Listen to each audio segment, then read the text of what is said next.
கிருஷ்ணகிரி கிராமத்துக்கு கொஞ்ச தூரத்துல ஒரு அடர்ந்த காடு இருந்துச்சு. அந்த காட்டுல சின்னதா ஒரு குடிசை. அந்த குடிசையில சாந்தம்மா அப்படிங்கிற ஒரு அம்மா வாழ்ந்துட்டு இருந்தாங்க. அவங்களுக்கு யாரும் இல்ல. ஆனா அந்த அம்மாவோட மனசு அந்த காடு அளவுக்கு பெருசு. அந்த வழியில யாராவது வந்தாலும் போனாலும் சரி, அவங்கள வீட்டுக்கு கூட்டிட்டு போய் அவங்களுக்கு வயிறார சாப்பாடு போட்டு அனுப்புவாங்க அந்த அம்மா. அந்த அளவுக்கு அவங்க மனசு நல்ல மனசு. வயிறார சாப்பிட்டவங்க மனசார அந்த அம்மாவை வாழ்த்திட்டு போவாங்க. அவங்க வயிற்று பொழப்புக்காக காட்டுக்கு போய் கிடைக்கிற விறகு வெட்டி எடுத்துட்டு அதை சுமந்துக்கிட்டு ஊருக்குள்ள வந்து வீடு வீடா போய் அந்த விறகு வித்து அது மூலமா பணத்தை சம்பாதிச்சுக்கிட்டு இருந்தாங்க. இது இப்படி இருக்கும் போது அந்த ஊர்ல வீரையா அப்படிங்கிற ஒரு விவசாயி இருந்தான். அவன் வீட்டுல அவன் பொண்டாட்டி மல்லிகா கூட வாழ்ந்துட்டு இருந்தான். அவங்களது சின்ன குடும்பம். வயல் வேலை, கூலி வேலை இப்படி சம்பாதிச்ச பணத்துலதான் அவங்களுடைய ஒவ்வொரு நாள் வாழ்க்கையும் போச்சு. ஆனா அந்த வருஷம் சிறிய மழை பெய்யாம பூமி எல்லாம் வறண்டு போய் யாருக்குமே வேலை இல்லாம இருந்துச்சு. வீரையாவுக்கு ஒரு வேலை கிடைக்கிறது ரொம்ப கஷ்டமா இருந்துச்சு. வீட்டுல ஒரு வேளை சாப்பிட்டா அடுத்த வேலைக்கு சாப்பிடுறதுக்கு எதுவுமே இருக்கிறது இல்ல. ஒரு நாள் ராத்திரி அரிசி மூட்டையில இருக்கிற கடைசி அரிசியும் தீந்து போச்சு. மல்லிகா கண்ணுல கண்ணீரோட வீரையா கிட்ட வந்து, என்னங்க, வீட்டுல அரிசி இல்ல, கஞ்சி காய்ச்சலானாலும் ஒரு கைப்பிடி அரிசி கூட இல்லாம என்னங்க பண்றது?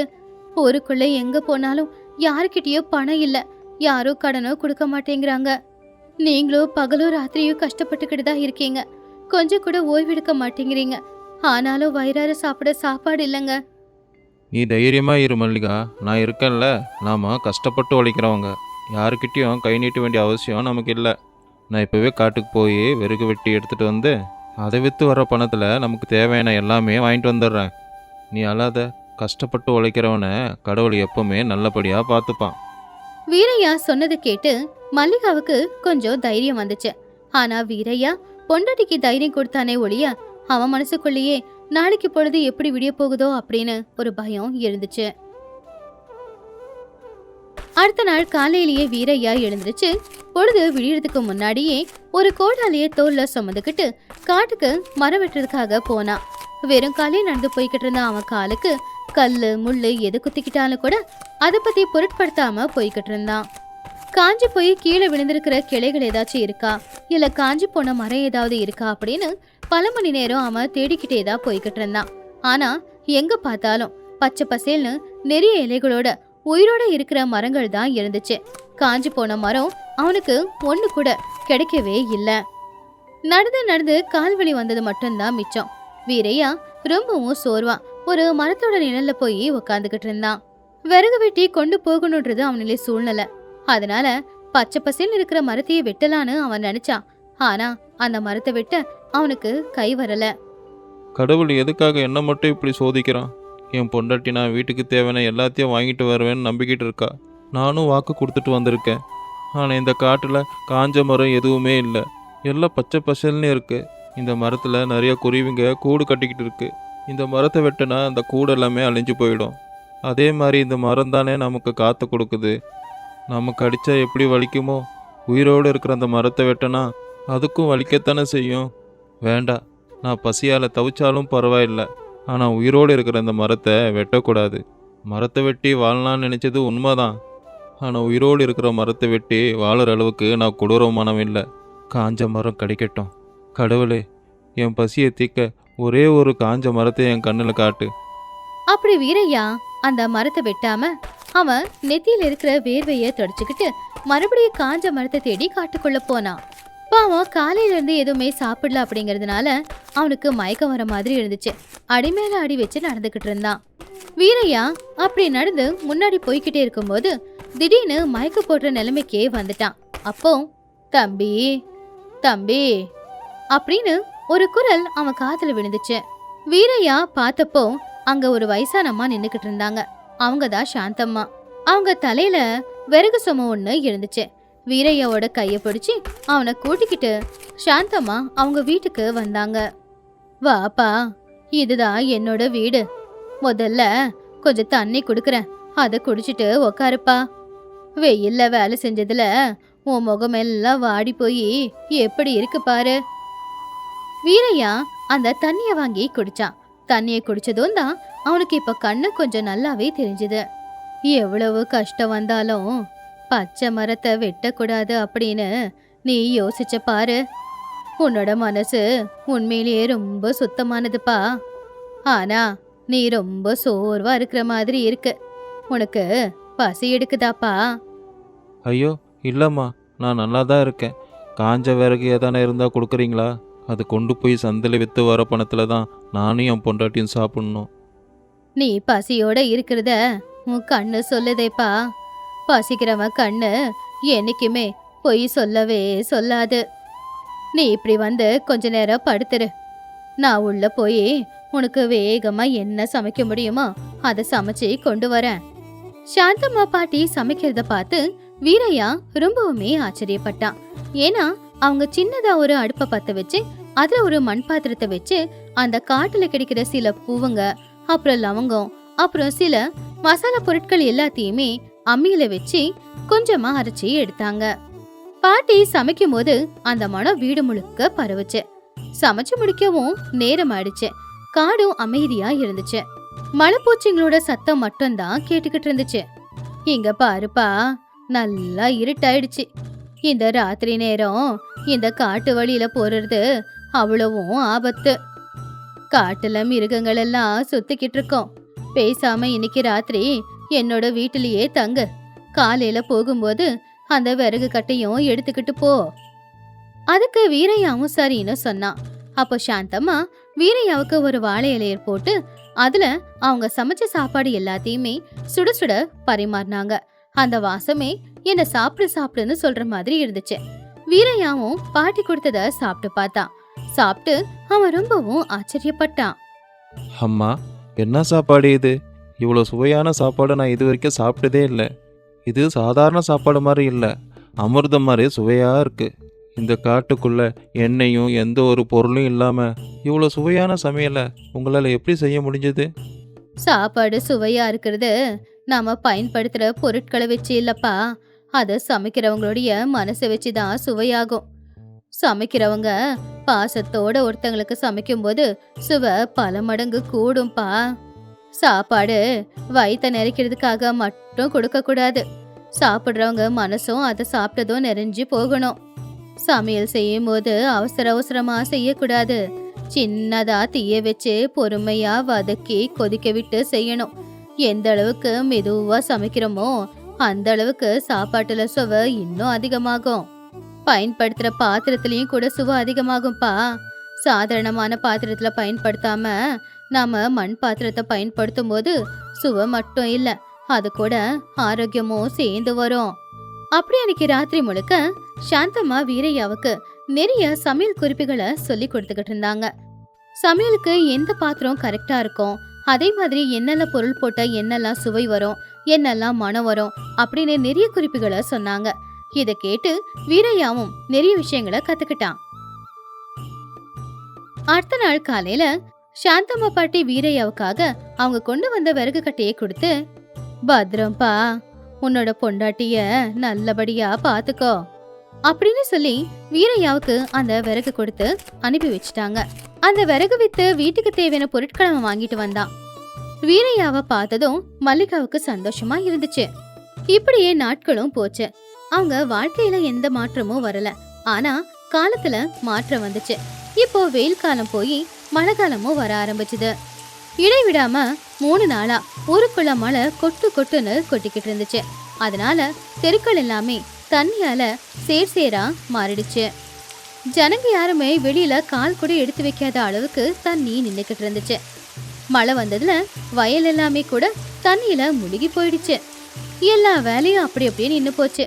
வீரையா மல்லிகா அந்த மழையால வெளியில எங்கேயும் கூட அவங்களால போகவும் முடியல. அவங்க வீட்டோட கூரையும் சரியில்லைங்கிறதுனால வீட்டுக்குள்ள தண்ணியும் சொட்டிக்கிட்டே இருந்துச்சு. என்னங்க, மழை கொட்டு கொட்டுன்னு கொட்டுது. நமக்கு வேலையும் இல்ல, வீட்டுல இருந்த அரிசியும் தீந்து போச்சு. அடுத்து சமைக்கணும்னா என்ன பண்றதுன்னே தெரியல. வெளியில போலான்னு பார்த்தா வழியெல்லாம் தண்ணியாவும் சேராவும் இருக்கு. என்னால பசியும் தாங்க முடியல. இப்ப என்னங்க பண்றது? மல்லிகா, இந்த மழையால் நம்மளால் வெளியே போக முடியாது. ஊருக்குள்ளே இந்த மழையை பார்த்து எல்லாரும் பயந்து போய் தான் வீட்டுக்குள்ளேயே இருக்காங்க. என்கிட்ட ஒரு யோசனை இருக்கு மல்லிகா. அன்னைக்கு காட்டுக்குள்ள அந்த பாட்டி எனக்கு நிறைய சமையல் கற்றுக் கொடுத்தாங்க. அந்த சுவையை என்னால் மறக்கவே முடியாது. நம்மக்கிட்ட இருக்கிற கொஞ்சம் அரிசியை வச்சு மண்பானையில் ஏன் நம்மளும் ஒரு தம் பிரியாணி செய்யக்கூடாது? அதே மாதிரி குளிருக்கு இதமாக சுட சுட பஜ்ஜியும் சுடலாம். பக்கத்து வீட்டுக்காரர்கிட்ட இருக்கிற தள்ளு வண்டியை நாம் வாங்கி அதுக்கு மேலே ஒரு கவரை போட்டு வீடு வீடாக போய் நாம் விற்கலாம். இது நல்ல மழை காலம். ஜனங்களுக்கு சூடா இப்ப ஏதாவது சாப்பிடணும் போல ஆசையாதான் இருக்கும். நீங்க சொன்னது உண்மைதான். பாட்டியும் நிறைய குறிப்புகளை சொல்லி கொடுத்ததா சொல்றீங்க. அதனால நாம கஷ்டப்பட்டு உழைச்சோம்னா மழை காலத்திலயும் பணம் சம்பாதிக்கலாம். இந்த மழை காலத்துல நாம நம்ம தலையெழுத்த மாத்த போறோம். 2 பேரும் சேர்ந்து வீட்ல மூலையில இருக்கிற மண்பானைய வெளியில எடுத்தாங்க. அடுப்ப பத்த வச்சு பாட்டி சொல்லி கொடுத்த மாதிரி சமையல அவங்க 2 பேரும் செய்ய ஆரம்பிச்சாங்க. ஒரு பெரிய பானையில மணக்க மணக்க பிரியாணிய செஞ்சாங்க. அதே மாதிரி கடலை மாவு, மிளகாத்தூள், ஓமம் இது எல்லாமே கலந்து பஜ்ஜி மாவா தயார் பண்ணாங்க. அடுப்புல சூடா கொதிச்சுக்கிட்டு இருக்கிற எண்ணெயில அந்த மிளகா பஜ்ஜியை அவன் போட்டு சுட்டெடுக்கும் போது வந்த மனம் எல்லாரையுமே கவர்ந்து இழுக்கிற மாதிரி இருந்துச்சு. கொஞ்ச நேரத்துக்கு அப்புறமா வீரையா அந்த 2 பானையையும் ஒரு தள்ளு வண்டியில வச்சு தள்ளிக்கிட்டு ஊருக்கு மத்தியில வந்துகிட்டு இருந்தான். மழையில நனையாம இருக்கிறதுக்காக தலையில ஒரு கோணிப்பைய போட்டுக்கிட்டு இருந்தான். வீரையா வண்டிய தள்ளிக்கிட்டு ஊருக்குள்ள வரும்போது சத்தமா இப்படி கத்த ஆரம்பிச்சான்.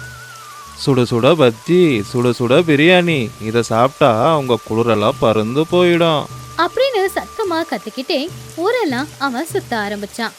ஊர்ல இருக்க ஜனங்க எல்லாருமே குளிருக்கு வீட்டுக்குள்ள அடக்கமா உட்காந்துக்கிட்டு இருந்தாங்க. அவங்க எல்லாருக்குமே சூடா ஏதாவது சாப்பிடணும் போலதான் ஆசையாவும் இருந்துச்சு. ஆனா என்ன பண்றது அப்படின்னு தெரியாம உட்காந்துக்கிட்டு இருக்கும்போது வீரையாவோட தள்ளு வண்டி அவங்க தெருவை தாண்டி போகும்போது எல்லாருடைய வீட்டுக்குள்ளேயும் அந்த பிரியாணி மனமும் அந்த பஜ்ஜியோட மனமும் போச்சு. அப்போ ஊர்ல இருக்கிறவங்க எல்லாருமே அந்த மனத்துக்கு ஆசைப்பட்டு கையில ஒரு கொடையை பிடிச்சுக்கிட்டு வெளியில வந்தாங்க. வீரையாவோட வண்டி கிட்ட வந்தவங்க, என்ன வாசண்டா வீரையா இது? இந்த குளிருக்கு ஏற்கனவே நடுங்கி போயிருக்கோம். இதுல சூடா ஏதோ கொண்டாந்து விற்கிற போலியே. வாசத்துக்கே குளிரெல்லாம் பறந்து போகுது. என்ன இருக்கோ அது எனக்கு சீக்கிரமா கொடு. வீரையா சுட சுட பஜ்ஜியை கொடுத்தப்போ அந்த பெரியவர் அந்த பஜ்ஜியை சாப்பிட்டு பார்த்தாரு. அடாடா, மண்பானையில செஞ்சியா என்ன? இவ்வளோ சுவையா இருக்கு. அந்த மசாலாவும் அந்த காரமும் இந்த குளிருக்கு இதமா இருக்கு. இதை சாப்பிட்டா சொர்க்கத்துக்கே போற மாதிரி இருக்கு. இன்னும் 2 பொட்டலம் கட்டு, வீட்டுக்கு வாங்கிட்டு போறேன். ஆமா, அந்த இன்னொரு பானையில இருக்கே அது பிரியாணி தானே? அடடா, என்ன மனம் என்ன மனம்! நம்ம ஜமீன்தார் வீட்டு கல்யாணத்துக்கு போனப்ப கூட இப்படிப்பட்ட பிரியாணி நான் பார்த்ததே இல்லை. என் வீட்டுக்காருக்கு ஜுரம், பிரியாணி சாப்பிட்டா அவருக்கு நல்லா இருக்கும், குடு. வீரையா பிரியாணி பாத்திரத்தோட மூடியை திறந்ததும் அந்த குளிர்ல அந்த சூடான மனம் புகை 2மே சேர்ந்து வந்து எல்லாரையுமே அந்த பக்கம் இழுத்துக்கிட்டு வந்துச்சு. எல்லாரும் எனக்கு வேணும் எனக்கு வேணும்னு சொல்லிக்கிட்டு இருந்தாங்க. வீரையா, உனக்கு இப்படி ஒரு கைப்பக்கம் இருக்குன்னு எங்களுக்கு தெரியாம போச்சு. இந்த மலையில நீ சமைச்சு கொடுத்தது சாப்பிட ரொம்ப நல்லா இருக்கு. அப்படி பார்த்துக்கிட்டு இருக்கும் போதே வெறும் 1 மணி நேரத்துல அவன் கொண்டு வந்த பஜ்ஜி பிரியாணி எல்லாமே தீர்ந்து போச்சு. இப்போ வீரையாவோட கையில கை நிறைய பணமும் இருந்துச்சு. வீரையா ரொம்பவுமே சந்தோஷப்பட்டான். அவன் கண்ணுல இருந்து ஆனந்த கண்ணீர் கொட்டுச்சு. அவன் சந்தோஷமா வண்டியை தள்ளிக்கிட்டு மெதுவா வீட்டு பக்கம் வந்துகிட்டு இருந்தான். மழை பெஞ்சுக்கிட்டு இருக்கும்போது அந்த சேரா இருக்கிற வழியில வண்டியை தள்ளிக்கிட்டு வரும்போது வீரையா மனசுக்குள்ள, அம்மா, நீங்கள் யாருன்னு எனக்கு தெரியாது. ஆனால் அன்னைக்கு எனக்கு வயிறார சாப்பாடு போட்டது மட்டும் இல்லாமல் இப்போ என் குடும்பத்தோட பசியை தீர்க்கறதுக்காகவும் நீங்கள் கற்றுக் கொடுத்த சமையல் தான் எனக்கு உதவி செஞ்சுருக்கு. அன்னைக்கு என்னோட பசிக்காக அந்த பச்சை மரம் வெட்டாமல் விட்டதுக்காகத்தான் கடவுள் உன்னோட உருவத்தில் வந்து எனக்கு ரொம்ப பெரிய உதவி செஞ்சுருக்காரு. எவ்வளோ கஷ்டம் வந்தாலும் நேர்மையை தவறக்கூடாது அப்படின்றது எவ்வளோ உண்மைன்னு எனக்கு இப்போ புரியுது. வீட்டுக்கு போன வீரையா மல்லிகா கிட்ட நடந்தது எல்லாத்தையுமே சொல்லி அன்னைக்கு அவன் எவ்வளவு பணம் சம்பாதிச்சானோ அந்த பணத்தை மல்லிகா கிட்ட கொடுத்தான். மல்லிகாவும் அவ்வளவு பணத்தை பார்த்து மனசார ரொம்பவுமே சந்தோஷப்பட்டா. அப்படி அந்த மழைக்காலம் முழுக்க சுட சுட பிரியாணி பஜ்ஜி எல்லாமே செஞ்சு கொண்டு போய் ஊருக்குள்ள அவன் வித்துக்கிட்டே இருந்ததுல அவன் வியாபாரம் நல்லபடியா நடந்து அவனுக்கு நிறைய பணமும் வந்துச்சு. அதுக்கப்புறம் வீட்டுக்கு முன்னாடியே அந்த பாட்டியோட பேர்ல ஒரு கடையை ஆரம்பிச்சான். அந்த கடையோட வியாபாரமும் அவனுடைய கைப்பக்குவத்தினால ரொம்பவும் நல்லபடியா நடந்து அவன் கை நிறைய பணம் சம்பாதிச்சுக்கிட்டு இருந்தான். இயற்கைய நேசிக்கிற ஒரு நல்ல மனுஷனை கடவுள் சோதிப்பா, ஆனா கைவிட்டுட மாட்டான். அப்படிதான் இந்த இயற்கையை எந்த வகையிலுமே கஷ்டப்படுத்திடக்கூடாது அப்படின்னு நினைச்ச வீரையாவுக்காக அந்த கடவுள் பாட்டியோட உருவத்துல வந்த ஒரு பெரிய உதவியை செஞ்சிருந்தாரு. இப்போ அந்த பாட்டி கொடுத்த அந்த குறிப்பை வச்சுதான் வீரையா சந்தோஷமா வாழ்ந்துகிட்டு இருந்தான். அது ஆத்தங்கரையோரமா இருக்கிற ஒரு அழகான ஊரு. அந்த ஊர்ல இயற்கையோட அழகு எந்த அளவுக்கு அழகா இருந்துச்சோ அதே ஊர்ல இருக்கிற வறுமை சில பேருடைய வாழ்க்கைக்கு சாபமா மாறி இருந்துச்சு. அந்த ஊர்ல தான் ராமையாவும் இருந்தான். அவன் சின்ன வயசுல இருந்தே மீனை வந்தான். ஆனா ஆத்துல போய் மீனை பிடிக்கிறதுக்கு அவன்கிட்ட ஒரு சின்ன படகு கூட இல்ல. ஒரு நாள் காலையிலேயே ராமையா படகுகளை வாடகைக்கு விடுற கோட்டைய கிட்ட போனான். ஐயா கும்பிடுறாங்க ஐயா. என் நிலமை உங்களுக்கு நல்லாவே தெரியும். மீன் பிடிக்க என்கிட்ட படகு இல்ல. நான் சம்பாதிக்கிறத வச்சுதான் என் குடும்பமே இருக்கு. நீங்க தப்பா எடுத்துக்காம உங்க படகை வாடகைக்கு கொடுத்தீங்க அப்படின்னா உங்களுக்கு ரொம்ப புண்ணியமா போகுங்க ஐயா. அடடா ராமையா, நீ தான் ரொம்ப திறமசாலியாச்சே. கால்வாயில வர சின்ன சின்ன மீனை கூட உன்னால பிடிக்க முடியாது. இதுல ஆத்துக்கு போய் வலைய போட்டு பிடிக்க போறியா? உன்ன மாதிரி ஒரு தரித்திரம் பிடிச்சவன் நம்ம ஊர்ல யாருமே இல்ல. ஓ முகத்தை பார்த்தா என் வியாபாரம் எப்படி நடக்கும்? ஐயா அப்படி சொல்லாதீங்க ஐயா. உங்க காலில் கூட வேணும்னா விழுறேன். நான் சம்பாதிக்கிற பணத்துல பாதி பணத்தை வாடகையாவே தரேங்க ஐயா. வீட்டில் என் பொண்டாட்டி சாப்பிட சாப்பாடு கூட இல்லாம இருக்கா. தயவு செஞ்சு படகை கொடுங்க ஐயா. ஏண்டா ராமையா, ஐயா சொல்லிக்கிட்டு இருக்காரு, பேசிக்கிட்டே இருக்கிய. உன்கிட்ட இருக்கிறதே கிழிஞ்சு போன ஒரே ஒரு வலை. அந்த வலைய போட்டு நீ என்ன கிலோவாவா மீன் பிடிக்க போற? போய் வேலைய பாருடா. வியாபாரம் நடக்கிற நேரத்துல வந்து எங்களுக்கு தொந்தரவு கொடுக்காத. ரங்கா, நீயும் என்னை பார்த்து இப்படி பேசலாமா? நாம 2 பேரும் ஒரே ஊருக்காரங்க, ஒரே தொழில தானே செய்யறோம். அப்படி இருக்கும்போது நீ கூட என்னை பார்த்து இப்படி சொல்லலாமா? நீ ஐயா கிட்ட எனக்காக எடுத்து பேசுவேன்னு பார்த்தா இப்படி சொல்றியே. போதும் போதும் ராமையா, இப்படி எல்லாம் பேசினா இங்க மயங்குறவங்க யாரும் இல்லை. ஏற்கனவே எனக்கு நிறைய வியாபார வேலை இருக்கு. வியாபாரிங்க நிறைய பேர் வந்துட்டு போற நேரம் இது. இங்க நின்று சும்மா பேசிக்கிட்டு இருந்தா அப்புறம் நானே உன்னை கழுத்தை பிடிச்சி தள்ளிடுவேன். பாவம் ராமையா கண்ணுல கண்ணீரோட நெஞ்சு முழுக்க பாரத்தோட அவனுடைய வீட்டுக்கு நடந்து போய்கிட்டு இருந்தான். வழி முழுக்க கோட்டையா ரங்கா 2 பேரும் சொன்ன வார்த்தையை நினைச்சுக்கிட்டே வருத்தப்பட்டுக்கிட்டே போய்கிட்டு இருந்தான். அந்த நேரம் ராமையாவோட வீட்டுல அவனுடைய பொண்டாட்டி சீதாவும் பக்கத்து வீட்டுல இருக்கிற லக்ஷ்மியும் பேசிக்கிட்டு இருந்தாங்க. ஏ சீதா, உன் புருஷன் அந்த கோட்டைய கிட்ட படகு வாடகைக்கு கேட்க தானே போயிருக்கான். அவன் கொடுத்துருப்பாங்கன்னு சொல்றியா? அந்த கோட்டையா சரியான பேராசை பிடிச்சவன். பணத்துக்கு தான் முக்கியத்துவம் கொடுப்பான். அதுலயே ஏழைங்களை மட்டும் தட்டி பேசுறதுன்னா அவனுக்கு ரொம்ப பிடிக்கும். ஆமாக்கா, எனக்கும் அதான் பயமா இருக்கு. வீட்டுல சமைக்கிறதுக்கு ஒரு கைப்பிடி அரிசி கூட இல்லக்கா. என் புருஷனும் ரொம்ப ஆசையா தான் போயிருக்காரு. அந்த கடவுள் தான் என் மேல கருணைய காட்டணும். இல்லனா இந்த பசி எங்களை வாழ விடாது. நேத்து ராத்திரி முழுக்க அவரு தூங்காம அழுதுகிட்டே இருந்தாரு தெரியுமா? கவலைப்படாத சீதா, காலம் எப்பவுமே ஒரே மாதிரி இருக்காது. உன் வீட்டுக்காரரு ரொம்ப நல்லவரு, கஷ்டப்பட்டு உழைக்கிறவரு. கடவுள் நிச்சயமா அவருக்கு நல்லதுதான் செய்வாரு. ஆனா அந்த கோட்டையாவுக்கு தான் ரொம்ப திமிரு அதிகம். என்னைக்காவது ஒரு நாள் அவனுக்கும் பாடத்தை கத்து கொடுக்கணும். அந்த கடவுள் எதுக்காக எங்களை இப்படி தண்டிக்கிறாருன்னு எனக்கு ஒண்ணுமே புரிய மாட்டேங்குதுக்கா. எல்லார் மாதிரியும் கௌரவமா ஒரு வாழ்க்கைய வாழணும்னு எனக்கும் ஆசை இருக்கு. ஆனா இந்த வறுமை எங்களை அப்படி வாழ விட மாட்டேங்குது. தினமும் என் புருஷப்படுற கஷ்டத்தை என்னால பார்க்க முடியறதில்லக்கா. அந்த நேரத்துலதான் ராமையா தலையை குனிஞ்சுக்கிட்டு கண்ணுல கண்ணீரோட வீட்டுக்கு வர்றத லக்ஷ்மியும் சீதாவும் பார்த்தாங்க. அவனுடைய முகத்தை பார்த்த உடனேயே அவனை யாரோ அவமானப்படுத்திருக்காங்க அப்படிங்கறது 2 பேருக்குமே தெரிஞ்சு போச்சு. அதனால லக்ஷ்மி பொறுமையா எழுந்திருச்சு அங்கிருந்து போயிட்டா. என்னங்க, ஏன் கண்ணுல கண்ணீரோட வரீங்க? யாராவது ஏதாவது சொன்னாங்களா? உங்களை அவமானப்படுத்திட்டாங்களா? அந்த கோட்டையை ஏதாவது சொன்னானா? கண்ணீரை தொடச்சுக்கோங்க, அதை என்னால பார்க்க முடியலங்க. சீதா, என்னை எல்லாருமே அவமானப்படுத்துறாங்க.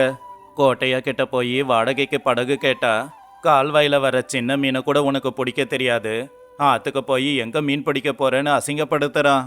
ரங்காவும் கூட என் நிலைமைய பார்த்து சிரிக்கிறான்.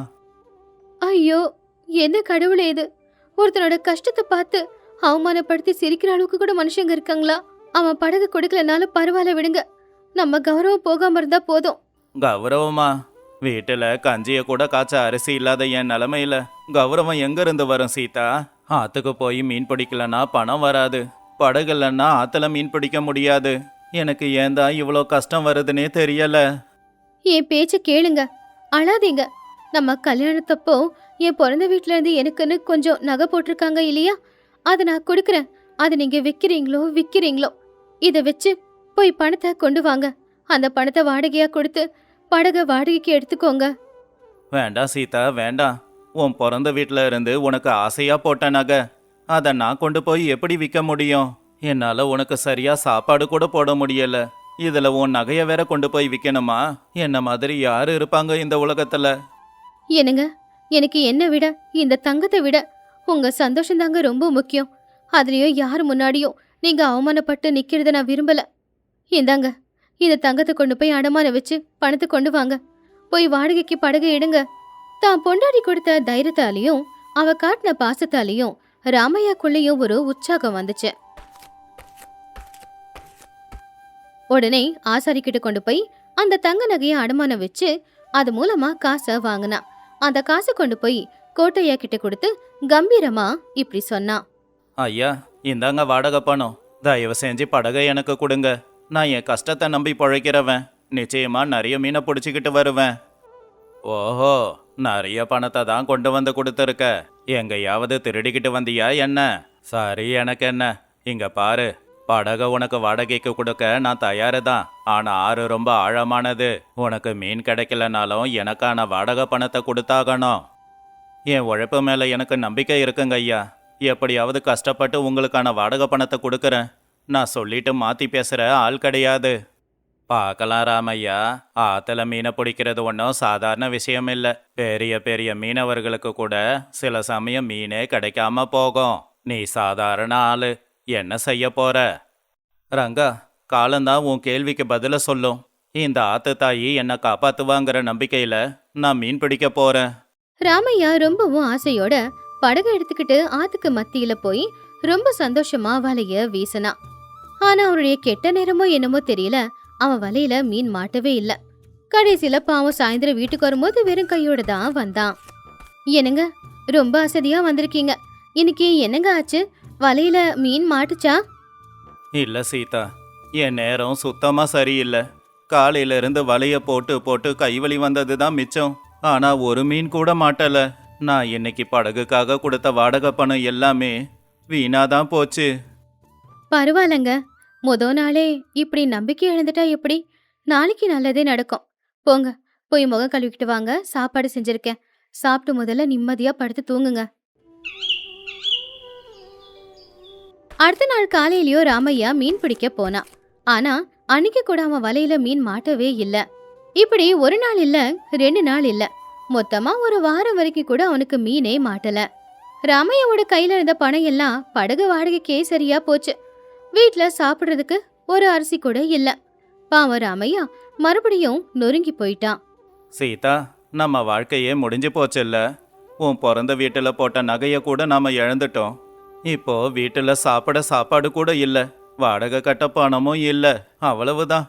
இந்த உடம்புல இனி உசுறு இருந்து என்ன புண்ணியம்? என்னங்க, எதுக்காக இப்படி ஒரு வார்த்தையெல்லாம் விடுறீங்க? நீங்க இல்லைன்னா நான் மட்டும் எப்படி வாழ முடியும்? கஷ்டம் மனுஷங்களுக்கு வராம யாருக்கு வரும்? 2 பேரும் சேர்ந்து நின்று கஷ்டத்தை எதிர்க்கலாம். தயவு செஞ்சு தப்பான முடிவுக்கு மட்டும் வந்துடாதீங்க. என்ன மன்னிச்சிடு சீதா. உன்னை நல்லபடியா பார்த்துப்பேன்னு வாக்கு கொடுத்து உன் கழுத்துல தாலியை கட்டி கூட்டிக்கிட்டு வந்தேன். ஆனா ஒருவேளை சாப்பாடு கூட என்னால போட முடியல. இப்படிப்பட்டவனை கட்டிக்கிட்டு நீயும் கஷ்டப்படுற. தயவு செஞ்சு என்ன மன்னிச்சிடு. இல்லைங்க, காலம் நிச்சயமா ஒரே மாதிரி இருக்காது, மாறும் இல்லையா? அந்த கடவுள் எதுக்காகவோ தான் நம்மள இவ்வளவு சோதிக்கிறாரு. என்னைக்காவது ஒரு நாள் நம்ம வாழ்க்கையும் மாறுங்க. பாவம் அன்னைக்கு ராத்திரி ராமையா நெஞ்சு முழுக்க பாரத்தோட கவலையோட போய் படுத்தான். சரியா நடுராத்திரி இருக்கும். திடீர்னு வானிலை மாற ஆரம்பிச்சுது. சில்லுன்னு காத்தும் வீச ஆரம்பிச்சுது.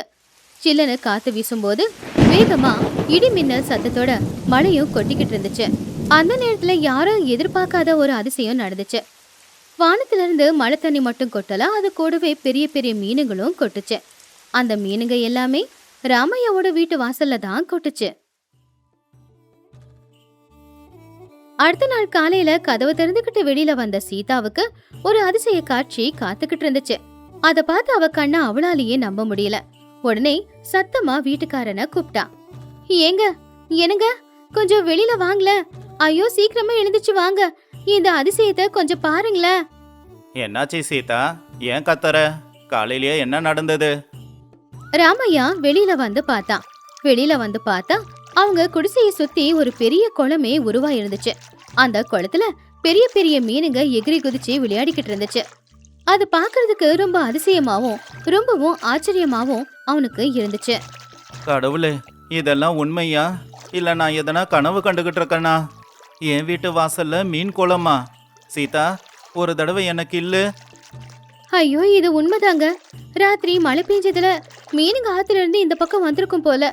கடவுள் நம்ம மேல கருணைப்பட்டு நமக்காக ஒரு வாய்ப்பை கொடுத்துருக்காங்கங்க. ஆமா சீதா, அந்த கடவுள் நமக்காகவே நம்ம வீட்டு வாசலுக்கு இந்த குளத்தை அனுப்பி இருக்காரு. போய் வலைய கொண்டு வா, மீன் கிடைக்குதான்னு பார்க்கலாம். அந்த நேரத்துல பக்கத்து வீட்டு லக்ஷ்மியும் அங்க வந்தா. அந்த அதிசயத்தை பார்த்து அவளும் கூட ரொம்ப ஆச்சரியப்பட்டா. அட கடவுளே, என்ன அதிசயம் இது! ராமையாவோட வீட்டு வாசல்ல மீன் குளம். நீங்க படுற கஷ்டத்துக்காக கடவுள் கருணையை காட்டியிருக்கான் போல. ராமையா, இந்த மீனை பிடிச்சுக்கிட்டு போய் சந்தையில வித்துருப்போ. ஆமாக்கா, நீ சொன்னது உண்மைதான். இப்பவே இந்த மீன் எல்லாத்தையும் பிடிச்சிட்டு போய் சந்தையில வித்துட்டு வரேன். நான் இன்னைக்கு ரொம்ப சந்தோஷமா இருக்கேன். ராமையா சீதா 2 பேரும் சேர்ந்து ரொம்ப உற்சாகமா அந்த தண்ணியில வலைய போட்டாங்க. அப்போ நிறைய நிறைய மீனுங்க பெரிய பெரிய அளவுல மாட்டுச்சு. அந்த மீனை எல்லாத்தையும் எடுத்துக்கிட்டு ஊர்ல இருக்கிற சந்தைக்கு போனா ராமையா. சோமையா அண்ணன், இப்பதான் ஆத்துல இருந்து பிடிச்சிட்டு வந்த பெரிய பெரிய மீனுங்க என்கிட்ட இருக்கு, வாங்கிக்கோங்க, ரொம்ப சுவையா இருக்கும். அடடே, என்ன ராமையா இது? மீனெல்லாம் நல்லா பெருசு பெருசா இருக்க. கொஞ்ச நாளா இந்த மாதிரி மீனுங்கெல்லாம் வரமாட்டேங்குது. மீனுங்க நல்லா இருக்குல்ல, எல்லாத்தையுமே நானே வாங்கிக்கிறேன்ப்பா. ரொம்ப நன்றிங்க அண்ணன், இது எனக்கு கடவுள் கொடுத்துருக்கிற வரம். இந்த மீனுங்களை வித்து என் குடும்பத்துக்கு நான் நல்லது பண்ண போறேன். பாரு ராமையா, யாருமே கொடுக்காத விலைய கொடுத்து இந்த மீனை நான் வாங்க போறேன். இனி உனக்கு எந்த கஷ்டமும் இருக்காது, நீ சந்தோஷமா இருக்க போற. ராமையா அந்த பணத்தை வாங்கிக்கிட்டு ரொம்பவும் சந்தோஷமா அவனுடைய வீட்டுக்கு வந்தான். வந்த பணத்துல அவன் செஞ்சது அவன் பொண்டாட்டி சீதாவோட நகைய மீட்டது. அதுக்கப்புறமா மிச்சம் இருக்கிற பணத்துல சொந்தமா ஒரு பெரிய படகு வாங்கி கூடவே ஒரு புது வலையையும் வாங்கினான். அவனுடைய வளர்ச்சிய பார்த்து கோட்டையா ரங்கா 2 பேருமே பொறாமப்பட்டாங்க. டே ரங்கா, பாத்தியாடா, நேத்து வரைக்கும் பிச்சை எடுத்துக்கிட்டு இருந்த ராமையா இன்னைக்கு சொந்த படகுல மீன் பிடிக்க போறான். அவன் தலையெழுத்து எப்படிதான் மாறுச்சோ?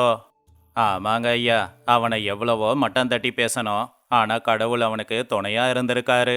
யாரையுமே மட்டம் தட்டி பேசக்கூடாதுங்க ஐயா, அப்புறம் நாம தான் அவமானப்படணும் போல. ராமையா அவனுடைய சொந்த படகுல ஆத்துக்கு போய் வலைய போட்டு மீன் பிடிச்சு சந்தோஷமா அவன் வாழ்க்கைய வாழ்ந்துகிட்டு இருந்தான். ஒரு நாள் சாயந்தர நேரம் ராமையா சீதா அவங்க வீட்டுக்கு முன்னாடி உட்காந்து பேசிக்கிட்டு இருந்தாங்க.